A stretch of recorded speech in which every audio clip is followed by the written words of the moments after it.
This episode of the OmniTalk Retail Fast 5 is brought to you by the A&M Consumer and Retail Group. The A&M Consumer and Retail Group is a management consulting firm that tackles the most complex challenges and advances its clients, people, and communities toward their maximum potential. CRG brings the experience, tools, and operator-like pragmatism to help retailers and consumer products companies be on the right side of disruption. And Miracle, the catalyst of commerce. Over 450 retailers are opening new revenue streams with marketplaces, dropship, and retail media, and succeeding. With Miracle, you can unlock more products, more partners, and more profits without the heavy lifting. What's holding you back? Visit miracle.com to learn more. That's mirakl.com. And Corso. Your stores are full of data, but are your teams acting on it? Corso turns retail data into personalized daily to-dos that drive sales, reduce waste, and improve execution. No fluff, just action. Help your managers focus on what matters most. Visit Corso.com to see intelligent management in motion. And Infios. At Infios, they unite warehousing, transportation, and order management into a seamless, adaptable network. Infios helps you stay ahead from promise to delivery and every step in between. To learn more, visit Infios.com. And finally, Ocampo Capital. Ocampo Capital is a venture capital firm founded by retail executives with the aim of helping early-stage consumer businesses succeed through investment and operational support. Learn more at ocampocapital.com. Hello, you are listening to OmniTalk's Retail Fast 5, ranked in the top 10% of all podcasts globally, and currently the only retail podcast ranked in the top 100 of all business podcasts on Apple Podcasts. The Retail Fast 5 is the podcast that we hope makes you feel a little smarter, but most importantly, a little happier each week too. And the Fast 5 is just one of the many great podcasts you can find from the OmniTalk Retail Podcast Network, alongside our Retail Daily Minute, which brings you a curated selection of the most important headlines every morning, and our Retail Technology Spotlight series, which goes deep each week on the latest retail technology trends. Today is October 8th, 2025. I'm one of your hosts, San Mazenga. And I'm the other host, Chris Walton. And we are here once again to discuss all the top headlines from the past week, making waves in the world of omnichannel retailing. But before we get to the headlines, I just want to take a moment, Chris, to make a quick programming note, because we put out a few things of content last week. Just a couple things. Just a few. Just a smattering. Just a few. But if you have not already, make sure to go back either on YouTube, on LinkedIn, on our podcast platforms, wherever you get your podcasts, to catch all of the content that we did from Grocery Shop last week. There were some tremendous interviews. And also, one of our favorites was the Grocery Shop Takeaway podcast that we just put out late last week. But it's a great recap for everybody who was or wasn't at Grocery Shop to get a good taste of what was covered at that show. And Chris, one of the interviews that we captured last week is extra special because it's this month's OmniStar. So Chris, take it away. Oh, yes, and yes, it is. It's time to give out this month's OmniStar. And for those new to the podcast, our OmniStar Award is the award we give out each month in partnership with our good friends at Corso to recognize the top omnichannel operators out there. Not the pundits, not the so-called experts, but the real-life retail operators making a difference in their organizations. Corso's AI Copilot coaches retail leaders to optimize store performance at every level. Transform retail operations from data overload into data powered with Corso. And this month, we are excited to give the award to Prabash, Coswatte, the Chief Operating Officer at Heritage Grocers. Prabash is winning this month's award because we love the true omnichannel bend he is bringing to his role as COO and the complexities involved in running, and which is really, in essence, a grocery chain across 4 distinct and different banners. So kudos to Prabash. Congratulations on him being named this month's OmniStar.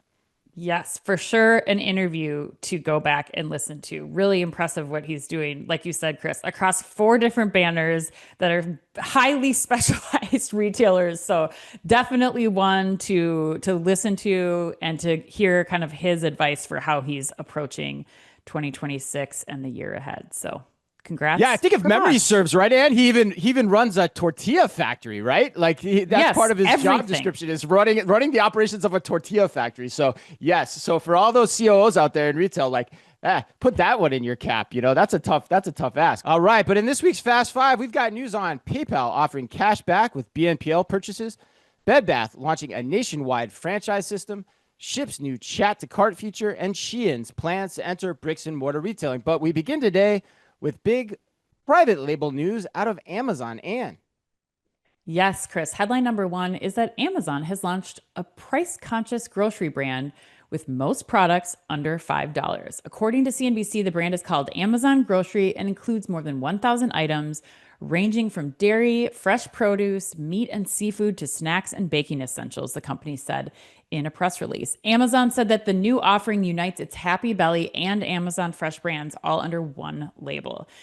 This is not the first time that Amazon has experimented with budget-friendly grocery brands. It also launched a similar offering last September called Amazon Saver that was also, quote, focused on value, end quote. Chris, what do you make of Amazon's latest private label push? Honestly, nothing. To me, this is really a nothing story at the end of the day. It's a soundbite. The fact that Amazon has to go back to the well in a private brand for value items after being in business for almost 30 years, when you think about it, and that says to me, and I'm paraphrasing here, wow, how lost is Amazon's grocery strategy right now? I mean, that is what comes to mind for me. I guess, if I step back though and I try to look glass half full, it's somewhat a continuation of the theme of resetting the table. I think that's what we've seen from Jason Beekle, the new head of Amazon's grocery strategy here over the last probably 6 months, probably not even that long, really. It's probably been like 3 or 4 months. I don't remember exactly, but that's what this is. It's a reset of the table. But this move with the enticing brand name, which I actually kind of chuckled when you read it, of Amazon Grocery, that's the private label's brand name. Yeah. That doesn't set my hair on fire. Not in one way, shape, or form. And I don't think it does for the average shopper either. But I don't know. What do you think? Have you tried any of those? I haven't tried any of the Amazon, the Happy Belly products. I have not been an Amazon grocery shopper enough to know quality wise or, that's again, the number one thing that I question is what was wrong with the previous lines that they have to reconfigure this. You have to make the very overt call out that it's associated with grocery. That's what you're saying. Yeah. Well, I guess I'm just curious, what was not working about the previous one? And I still think that they're going to have to work harder to make this a recognizable game, or a brand. I wonder, with Jason Beekle, they had the 365 brand in some of the Amazon Fresh stores. Why wouldn't you just pull that in to be the brand that already has a brand reputation? It's associated with good quality. Something to me seems off that they wouldn't just try to, I don't know, bring these things together a little bit more versus starting something all over again. Especially because, yes, your shoppers are going to be trained to look for an off-brand or a private label brand for value, which we know is happening at a multitude of other retailers. But I'm curious, it's not going to work the same way as it does in hardware and electronics and even clothing with Amazon Essentials. I think you have to go with a brand that means something and that has quality, and starting from scratch doesn't seem like the right move. Yeah, no, and I can answer your one question. I mean, the reason you can't go 365 is because that's Whole Foods brands, and Whole Foods private label brands are positioned up market. And this is deliberately a soundbite to get the under $5 in there. So that's why you can't go that way. But to your point, guess, how is this different than what came before? Which I think is what I was saying too, essentially, which is what's the real news here? That you just created a new name for it and you're trying to get people to re-engage with something that you've probably been doing for quite a long time, for the most part. Yeah, it just seems weird that they're the whole message from Whole Foods at Grocery Shop was we're going down market because we want to try to offer value. We're going to push private label. Right. They're two companies, they're merging in some areas, but not in others. Right. And it's just it's confusing to me as a consumer and as somebody who does this for a living. I'm just not clear. 100%. Right. Yeah, you're right. If you said to me, hey, we're taking 365 down market and we're putting a lot of under $5 products in Whole Foods. Sure, that's one strategy I can get behind. It makes, or not maybe get behind, but I think it makes sense. It's more clear. But when you're doing this, it's just you're half pregnant on everything, and it's just you're meandering about and you don't know which way. Your arms are flailing, whatever anachronism. Anachronism is not the right word, but whatever analogy I want to draw here. Right. All right. Well, let's keep moving. Headline number 2: PayPal is tying buy now, pay later to cash back. According to Payments Dive, PayPal Holdings said Monday it's giving consumers a 5% cash credit on buy now, pay later purchases online and in physical stores through year end as the company looks to expand its, quote, omnichannel strategy. I love that we have to still quote omnichannel and expand installment lending to more bricks and mortar merchants. PayPal views its first BNPL cashback promotion as a way to entice more shoppers to try the loans and to reduce cart abandonment for retailers during the holiday shopping period. Michelle Gill, PayPal's general manager of small business and financial services, said earlier this week. And you are all aflutter coming out of Grocery Shop about BNPL. Why was that, first of all? And second of all, why do you think PayPal's cashback what do you think PayPal's cashback incentives say about shopping for the holidays?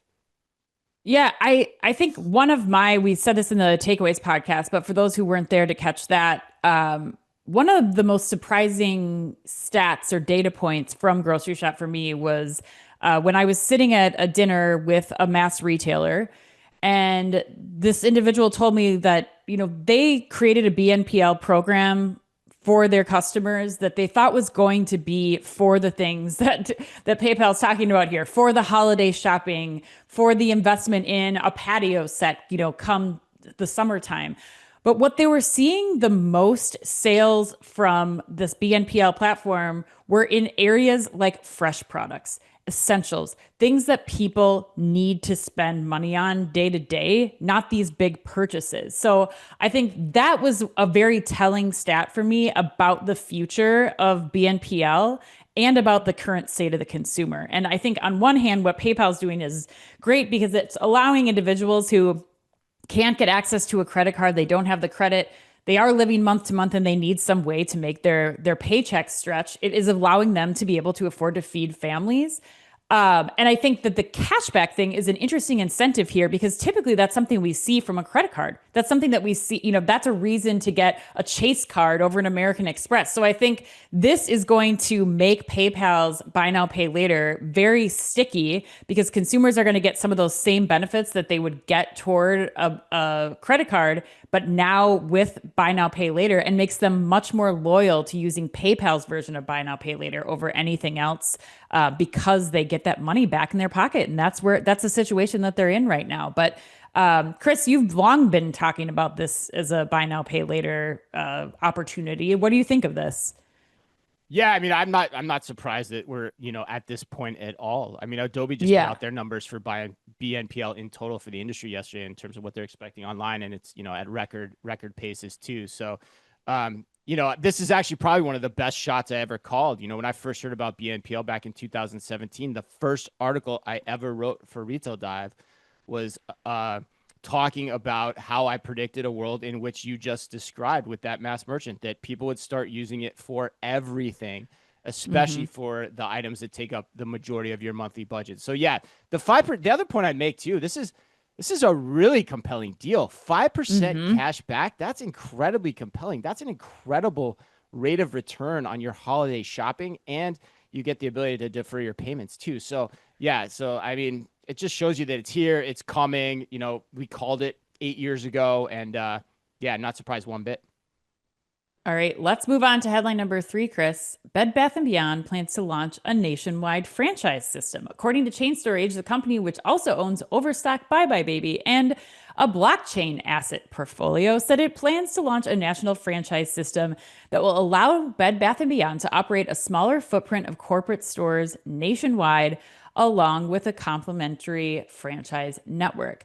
Franchise documentation is expected to be finalized within the next 6 months, and franchise locations will feature turnkey formats of a traditional Bed Bath & Beyond, including home, kitchen, living, storage, and organization, and a holiday shop, all designed with a neighborhood feel.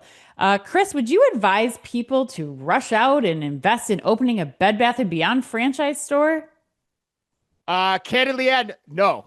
I think this is the I'm gonna go on a massive rant here. I think this is the single dumbest idea I've ever heard of in the history of this show.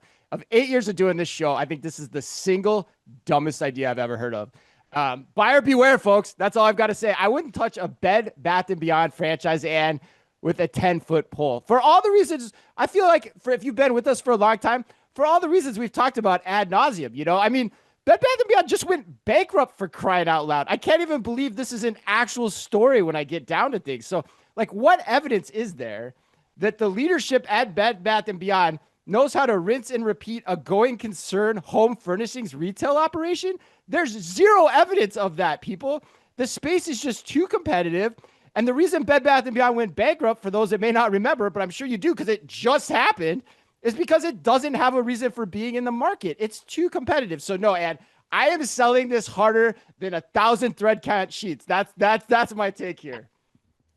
I was trying to find some purpose in this. I was trying to dig, and it took me a lot. I was really, really stretching, trying to think, like, is there like operational things? Like, maybe if I'm an independent, home furnishings bedding retailer in a small town, like, this gives me access to a point of sale system. It gives me access to maybe a marketplace play down the road. I don't know. However, then I'm like, there's Shopify. Like, there's a lot of other ways that as a retailer, as an independent retailer right now, I'm set up to succeed. And then I think about, again, like, how much search with a large language model is going to impact where people are shopping. And do you still need a Bed Bath & Beyond platform to, like, help you show up better in search results? I don't think that is the case. I think, like, there's other platforms that are much more accessible to independent retailers to help them be successful, especially from a technology standpoint, than buying a franchise on top of all of that. So I don't understand Bed Bath & Beyond. I'm really curious to see what kind of adoption they get and who those retailers are. So that's what I'm going to be watching. Like, who makes this move and decides to do this, and why? Like, what benefit are they getting from it? Yeah, you're just throwing your money away, in my opinion. So I'm curious, Ed, before we move on, like, in the history of bad ideas of the show, for you, is this like top 10% of all-time bad ideas on the show? In the middle of the bell curve? Like, am I over-exaggerating it, or are you kind of on the same page as me? I mean, people are going to do it. So that's again why I said, I mean, they wouldn't be doing this if they didn't have a few fish on the line. Like, I think that's why I said, like, that to me, it doesn't make sense as an independent business owner who has franchised something. Like, I would not be buying this. I would not be investing in it because there's not enough return. But some people are going to, and that's what I want to focus on. Why and what benefit do you see this is going to bring you? Yeah, I don't know. I'm super skeptical that anyone's going to buy into this. At least I hope not. But anyway, the guy running Bed Bath & Beyond, he's a slick dealer for sure. All right, headline number 4, Shipt has launched a chat to cart feature. Jesus, Shipt and chat to cart in one sentence. That's really hard. According to Progressive Grocer, retail tech company Shipt is partnering with software company Perplexity and its new browser in a move that promises to enhance the grocery shopping experience by assisting with same-day delivery and encouraging discovery of new and trending products. By leveraging Perplexity Comet, C-O-M-E-T, Shipt aims to assist consumers with cart building and shave additional time from their shopping process by powering product discovery and cart curation with artificial intelligence. Quote, everything we create at Shipt is in service of blending human warmth with technological innovation, said Katie Stratton, Chief Growth and Strategy Officer at Shipt. And for those curious, also no relation to Ricky Stratton of Silver Spoons. And are you buying or selling Shipt's chat to cart functionality with Perplexity? I think that I'm buying the idea, but I still think there's too much friction from the customer standpoint. And I understand the tightrope that Shipt is walking. They wanted to be first to market with this. And so you have to decide, like, are you going to be first to market with some hurdles for the customer still? Or are you going to wait until it's 100% seamless process and then roll it out to consumers? Being 100%. Shipt, I think I would have waited. I think I would have done the latter because they have not historically been a first to market company with their concept. Anything? So I think that their consumers are going to not use it. Like, if they have to go out to another application, they have to download, Comet on their phones. Like, they are in Shipt because it's an easy thing for them. They have reliable, pickers for their products and shoppers. So to me, I think like this is a great idea down the road because I think it benefits everyone. You know, it gets if they did have Comet installed or as part of their go-to search engine, it gets Comet and Perplexity more traffic for other things outside of grocery. And then for the Shipt shopper, it becomes more simple for them to pick out their goods and not have to put as much work into every single week putting together that grocery list. But for right now, I really think that it's just going to be too early and too hard for the Shipt shoppers to, or Shipt consumers, I should say, to grasp right now. So I'm worried it's gonna not have the impact that they want it to. Big PR headline for them, for being progressive, but Oh. not going to have the shopper impact. But what do you Wow, think? you said it. I 100% agree with you. I 100% agree with you. I that's what I wrote in my notes. I said, seems like a headline that sounds more innovative than it actually is, and it's because you want the PR from it. And the other point, knowing the big red as we do, and is, I worry about, getting a false negative on this because no one's going to use it potentially. Mm-hmm. And then, the leadership's going to go, well, why do we invest in that? Well, because you did it the wrong way. You probably should have done it inside the Shipt app to make this easier for them. Can make those connections happen the way you Right. want to, or figure out how to do this in a way that it has a better user experience. Because you're right. No, very few people are going to do this, I think. But despite, all the fervor over Perplexity comment this week on social media, I think it's still a big ask to get people to acclimate to this in my opinion. And they launched this. Like, did they launch this at Shop Talk Fall or they announced it? And it was like it Yeah. was just so slow to come out, which yeah, I don't know. I feel like Yeah. this is just it's the right idea, just wrong timing and execution. So Yeah, hopefully at first when I heard about it, I was like, ooh, this is cool. And then I read about it, I'm like, no, it's not. And so it's like, ugh, God, I know. I know. I want to get on board with something. I just can't. I know. I know. Well, hopefully people will think it's cool and download the I keep wanting to call it Capstone. It's Comet. It's They'll it's download really hard to Comet and they'll try it. Yes, right. There's so many new Oh, words to everything. Oh my God. I It's like a new know. language. I know. Okay, headline number 5, Chris, Shein is making its first permanent move into physical retail. According to Chain Storage, the Asian online fast fashion giant will pilot 6 shop-in-shops across France, starting at BHV Marais in Paris, followed by 5 more to be open in Galeries Lafayette stores, reported by FashionNetwork.com. In the opening of the shops, Shein has teamed up with Société des Grands Magazines. This is awful. I cannot. I'm sorry. Every French person listening. Yeah. For those listening, I I purposely put this headline number 5 instead of number 4 so Anne would have to read it. Oh my gosh. It's just I mean cover your ears, people. Anyway, the retail property company that operates BHV Marais and several Galeries Lafayette stores, following sale and affiliation agreements with the Galeries Lafayette Group, the report said. Chris, this is also going to be our A&M put you on the spot, and hopefully they are not French speakers and putting any more French words into this headline. There are actually more I could have put in here than I did, Ed. Actually, oh, I know. There were a lot know. of them in there. There were a lot of them Oh in my there God. when this headline came across. All right, Chris, A&M wants to know, in the age of digital first shopping, what will it take for Shein and other retailers looking to follow suit to reimagine brick and mortar as a strategic extension of fast fashion and consumer immediacy? That's Go really ahead. interesting. Yeah, that's a really interesting question. It's a different angle than I expected to take on it. I actually like this move from Shein, and I think if on a scale of 1 to 10, I think I'd probably put it at 6.5.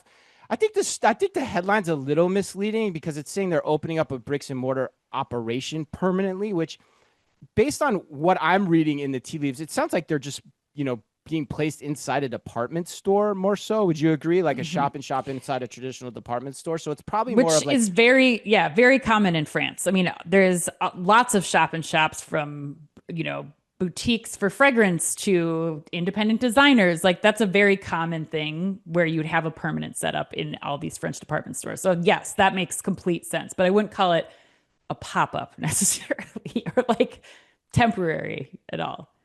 Yeah, no, it sounds like it's a permanent. I mean, their emphasis was on it's a Yeah, permanent location now. That was the key thing. So like, but the point I don't know is like, is it a wholesale relationship with the department mm, store, or is it like they're buying the inventory and running the shop in shop, so to speak? But here's sure. the thing. Here's the thing. I don't think it actually matters. And so that's what I like about this is it's showing Shein is saying, look, we've got this really unique capability with our technology and our manufacturing infrastructure to understand potentially better than other people what items people are going to want for the upcoming season. And then we're going to take a position on them either with you via wholesale or on our own via the shop and shop to understand how much value we can extract from the marketplace. I think that's the lesson here to be learned that is really intriguing to me. And that's I think what inherently gets at A&M's question is there's a lot to think about within this headline, and I think that's really important when you think about okay, what does she have at its disposal? What is it doing, and where can it go? And so that's my take here.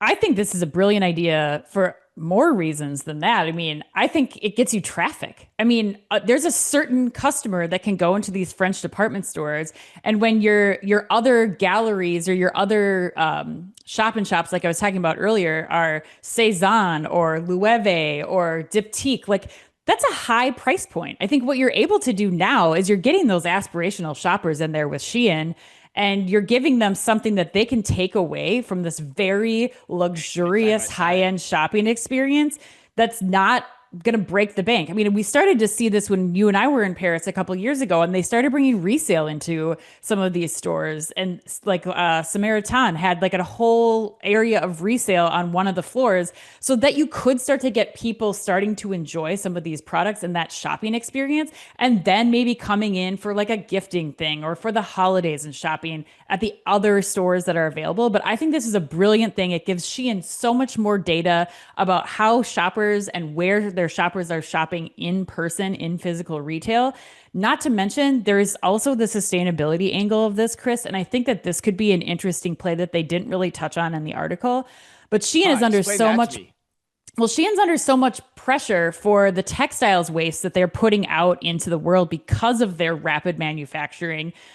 If people get the products at home, it's not easy to exchange that or not worth the money to exchange it. So they just end up becoming waste. And so I'm curious to see that if they have these shop and shops, will they start to see people coming in for a scenario where they might be able to bring in their Shein product that they didn't like or was the wrong size or didn't fit as they expected? And then that could be recycled and they get a credit to shop the Shein in the store or something like that. Like I still think that France especially is going to be very tight on Shein and watching the waste that they put out from being in physical retail there. So I think that could be an interesting play for them too, to start to test and see like what kinds of things can we do in store that reduce our sustainability footprint. Hmm. So that's another You thing. had me But up. You had me up until sustainability. I think putting fast fashion into more stores and more units through that fast fashion process has me a little skeptical of that argument, but I 100% hmm, agree with everything you said up until that point. okay. Well, let's go on to the lightning round then. All right. Question number one, Chris. Ninja has been working alongside Babylist to get their products like espresso and coffee machines added to baby registries. What unconventional product would you have added to your baby registry? Oh man, this is where I'm like feel like I'm giving away my merchandise savvy for free, and like I actually came up with this idea and I think I mean I don't know why this hasn't been done. If I was a baby registry, I'd call up Fanatics and get a partnership with them because every dad Mm. wants to buy his kid, some onesie And from mom. whatever And mom. and Yeah. mom, yes. And their kid could be a boy, whatever, whatever. I'm not even going down that road. But everyone wants to buy, not everyone, but actually, I shouldn't say everyone. Large majority of parents will buy their kids a onesie to support their local favorite team or whatever, Yes. pro sports team or college team that they happen to root for. So that would be what I would do. So Target, if you're listening, go do a deal with Fanatics to get baby gear on your registry. Awesome. All right, Ann. In the dating world, people are zip coding, a practice that involves dating only people within a particular zip code. Is this a practice you have ever used in the past? I'm curious. And would you advise it now, or do you think it limits love. No, I think this is a great idea. I mean, Really?